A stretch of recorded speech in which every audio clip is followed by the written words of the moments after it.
বোরখাপুরে অবৈধ সুদের কারবারি, পরে প্রতারণা করে ঘরবাড়ি দখল গৃহবধূর। ঘটনাটি মুর্শিদাবাদ জেলার সালার থানার মাধাইপুর গ্রামের। ওই গৃহবধূর নাম রেক্সোনা খাতুন। আজ থেকে বছর খানেক আগে গ্রামেরই বাসিন্দা আকবর হোসেন রেক্সোনার কাছে 2 লক্ষ টাকা সুদে ধার নেয়।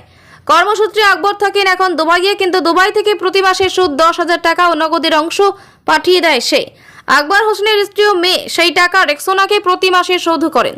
সমস্ত হিসাব ও চুক্তিপত্র গ্রামের স্থানীয় দলিল লেখক জামশেদ শেখ লিখেছিল, কিন্তু শেষ কিস্তি পরিশোধের সময় আকবরের স্ত্রীর কাছ থেকে সেই চুক্তিপত্র ছিনিয়ে নেয় রেক্সোনা। শুধু আকবর নয়, অভিযোগ গ্রামের এমন আরও 5-6টি ভিটে বাড়ি এভাবেই দখল করেছে গ্রামের গৃহবধূ রেক্সোনা। শুধু তাই নয়, রেক্সোনা তার নিজের শ্বশুরকে বাড়ি থেকে তাড়িয়ে দেয় এবং তার জমি দখল করে নেয়। বোরখাপরা গৃহবধূর এমন কর্মকাণ্ডে হতবাক গ্রামবাসীরা।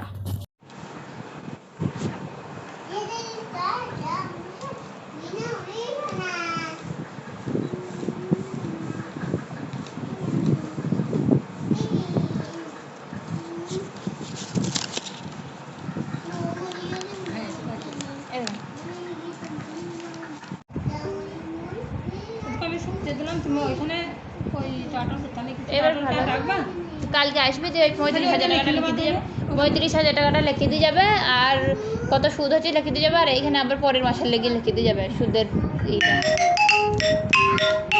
ভিডিও কল করতে বলো,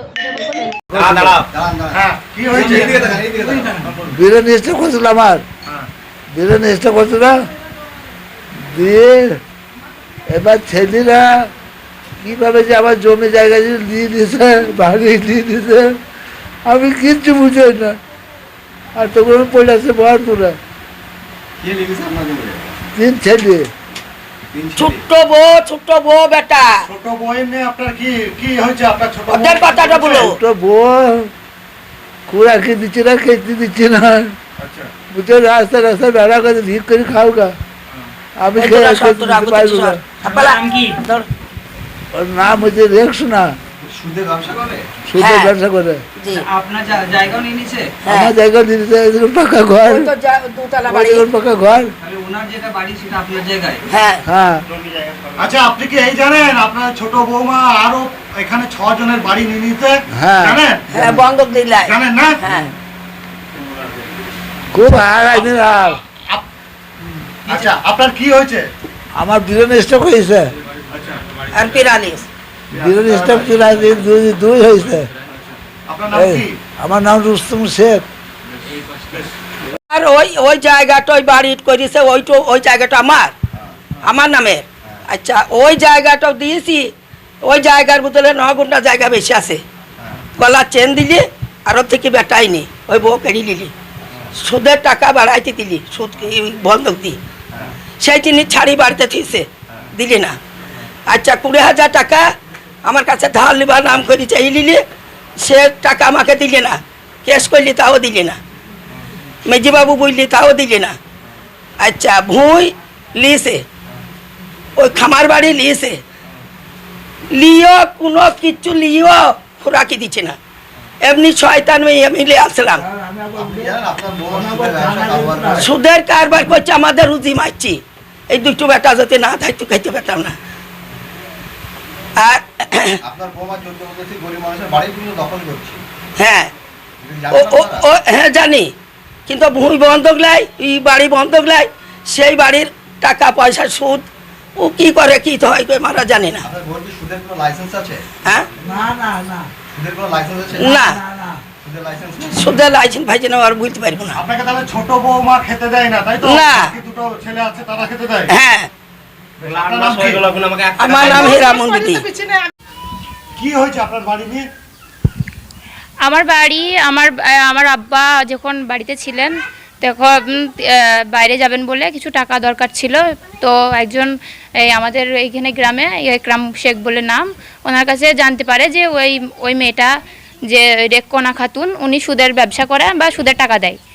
তো ওনার কাছে 2 লক্ষ টাকা আমার আব্বা জায়গার বিনিময়ে জায়গাটা বন্ধক দিয়ে 2 লক্ষ টাকা সুদের ওপরে নেয়।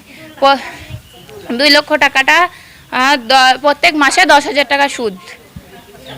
তো আমরা প্রত্যেক মাসে আমার বাবা চলে যাওয়ার পর প্রত্যেক মাসে 10,000 টাকা সুদ এবং আসল টাকা ওনাকে পরিশোধ করি। তারপরে 2 মাস পরিশোধ হওয়ার 2 মাস আগে উনি আমাদের যে পরিশোধ হওয়া যায় 2 মাস আগে আমার মায়ের কাছ থেকে ওই কাগজটা নিয়ে চলে যায়, যে কাগজটা জামশেদ টাউটার ওটা মানে লিখে দিত প্রত্যেক মাসে যে আমরা পরিশোধ করছি, এটা জামশেদ টাউটার বসে লিখে দিত কাগজটা। এরপর যে আমাদের পরিশোধ হয়ে যাওয়ার পর ওনার ছিল যে আমাদেরকে জায়গাটা আবার ফেরত দিবে, তো উনি এখন জায়গা ফেরত দিচ্ছেন না। আমাদের বাড়িতে তালা মারতে এসেছিল, আমাদেরকে বাড়ি থেকে বাই করে দিচ্ছে যে এই বাড়ি আমার বা এই জায়গা আমার, এরকম করে আমাদেরকে আর জায়গা ফেরত দিচ্ছেন না, মারতে আসছে আমাদেরকে, অনেক করছে, এরকম অনেক রকম টাকা দিতে সাক্ষী ছিল জামশেদ টাউটার, যিনি উনি লিখে দিতেন প্রত্যেক মাসে। তারপর আমাদের এই পাড়ার লোকও মাঝে মধ্যে, হ্যাঁ লেখক, জায়গা রেজিস্ট্রি করেন উনি, যে টাউটার মানে আমরা আমার সুদের ব্যবসা আমার বাবা একজনকে টাকা মানে খুব দরকার ছিল, সেই টাইমটায় খুবই অসুবিধা ছিল আমাদের, তো সুদে তো এমনি কেউ টাকা নেয় না, না ওনার কোনো সুদের লাইসেন্স নেই। আমাদের গ্রামে অনেক আমাদের পাড়া প্রতিবেশী জিজ্ঞেস করুন আমাদের গ্রামের লোককে, 10টা বাড়ি উনি এরকমই সুদে নেয়। এভাবে নিয়ে কাউকে যাদের খুব মানে ডাঁটপাট লোক আছে যারা করতে পারে তাদের কাছেই জায়গা জমি ফেরত দেয়, আর যাদের খুব গরিব মানুষ যাদের কোনো কেউ নেই তাদেরকে ফেরত দেয় না, এরকমভাবে। মানে আপনারা টাকা শোধ করেছেন, সুদও শোধ করেছেন, সবই শোধ করেছে, বাড়ি ফেরত দিচ্ছে না, এটা অভিযোগ আমাদের। লিখিত কাগজ আর চলে গেছে।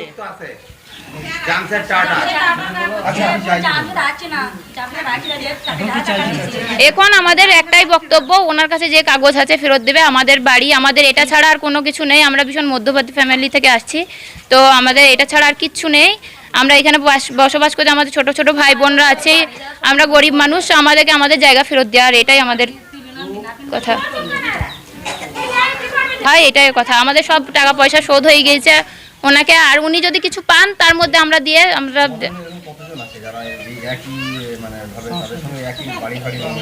আমাদের গ্রামে অনেক মানুষের এরকম বাড়ি নিয়ে 6টা বাড়ি নেওয়া হয়েছে, ওনাদেরকে ফেরতও দেয় না। হ্যাঁ এটা একটু প্রতারণা টাইপের, উনি মেয়ে ছেলে হয়ে এরকম করছেন প্রত্যেকটা জন্য। আমার নাম তাহেরা খাতুন,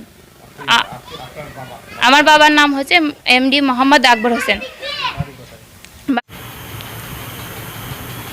বোরকা পরে সুদ যে মানুষ খায় আমার জানা ছিল না, শুনি তো খুবই মানে মর্মাহত আমরা, যে বোরকা পরে সুদটা খেতে হলো।